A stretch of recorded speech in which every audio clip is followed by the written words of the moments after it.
In the beginning, the room that you're in was the original shop where the school was. I was actually in the back. So when the school started, it was pretty humble. It had the same style benches, but there was only 2 benches up here. This is a master's classroom. This would be where the students would build their archtop guitars and make their fingerstyle in the second term, because the master's program is broken down into 3 2-month terms. 2 months, 2 months, 2 months. First term is every day is about something. Second term primarily is fingerstyle or semi-electric. And then third term, they most commonly move on to the archtop guitar. And if you look around, this is pretty much how it looks all the time. It's very civil. We try to teach students about safety, being clean, chemicals. Too many luthiers like myself in the old days, we lived our craft, and that means being around too many harsh chemicals and too many exotic woods that just really aren't great for you. There's a way to do this and do it for a lifetime, and that's a really important factor. As you move down through, you're going to see the benches are all the same, and they're not very big. It's because we're teaching the students to do a procedure, stop and clean. Do a procedure, stop and clean. If you're building or repairing it, if you dent an instrument because your bench is filthy, well, that's just unacceptable. So the bench this size, they move through, they do a procedure, they put their tools away, they stop and clean, get their head together, and do it again. And if they don't, have a little talk with them. You can see there's not many tools up here. These are basically courtesy tools. They use sparingly because they're trying to keep the dust down, they're trying to keep the noise down.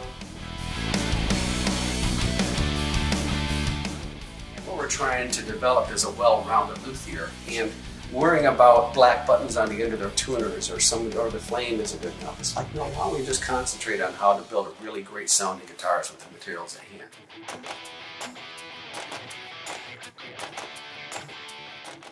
Now, this is the main classroom. But if you notice, all the benches have their seats turned over because that's what they do before lunch. And at the end of the day, they stop, they clean. They flip their chairs over, and they learn that a clean shop is a healthy shop. Clean shop is healthy mind, progress, good work. These are the actual go tables that they stick up on their benches. They keep these things out when they're doing braces on tops. And these things work. You can see they're made out of OSB. That's my way of saying to a student, you don't have to go out and buy the student mat catalog. So each one of these benches has gravity control, and that's one of the lessons of the class. Little lecture area amongst the school we'll have video cameras around the shop and flat screens everywhere, so students can just walk up to the screens of the computers and type in whatever lesson we're teaching at the time and be able to review it themselves. And what this will have is cameras that are coming down on this bench, so when the students sit back here, even the shy guy in the back, and there always seems to be one, will be able to see the camera that's on the bench close up.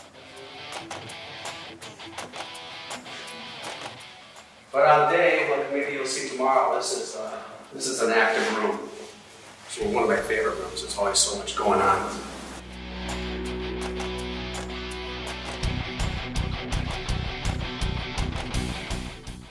Moving into is the spray booth area. This is a derivative booth that I bought years ago and busted a third of it off and stuck it in here. And I was certain that was going to be like bigger than what I'd ever needed, and now I need to go twice as big.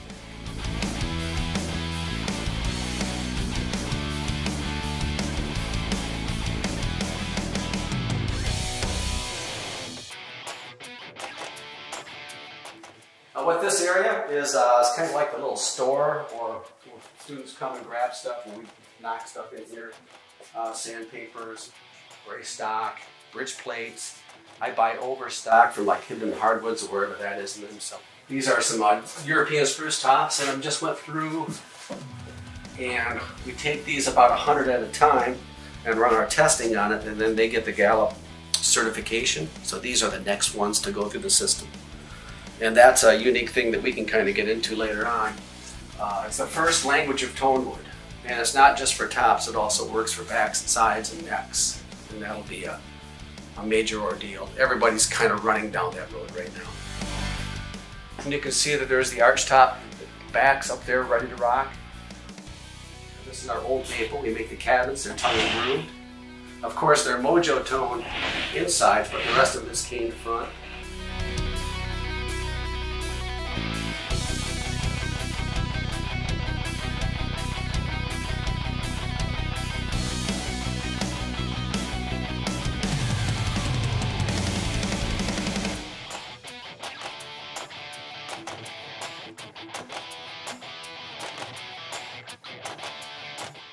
So we're teaching them how to be in the shop, how do you work around machinery, and so on and so forth, to make sure they're not going to hurt themselves.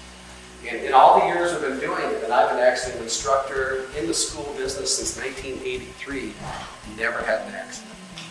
So you can see the side fenders here, router arms. These are actually a little industrial, I say that, but these are pretty cool. It comes out no matter where you're going to router defining.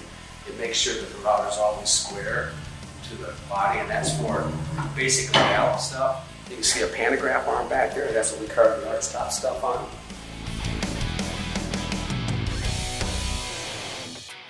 So we show them how to do this system. We have a template. We show them what they're looking for the different style of carves. That could be a Epiphone carve, it could be a Gibson carve, a Laura carve. What does it mean? And then they do the carves in this, but they still flip it over to the inside carve and voice the top. So that would be sides, this would be backs for acoustic guitars. This is soft maple. This is great stuff for teaching. Mahogany and curly maple is great wood for teaching students. Primarily mahogany, curly maple, and alder. We all know in this business, and this generally gets me in trouble, but there are a lot of pretty awful sounding guitars out there. And they have pretty woods, but they just don't make the grade for musical instruments. And a student really needs to learn that up front. It gives them a great foundation. The time savers, this is actually a luxury. Not everybody can have a time saver. We have to actually have two because they're used so much. But that doesn't mean that a student can't do the same type of thing with a $1,800 unit. But just these are so accurate. And like I said that the school had 8 students, but now we're at 27 routinely, and it would kill one of those machines. Stumac buffers. Downdraft table. I think every luthier shop should have a downdraft table, even if it's just like HEPA filter.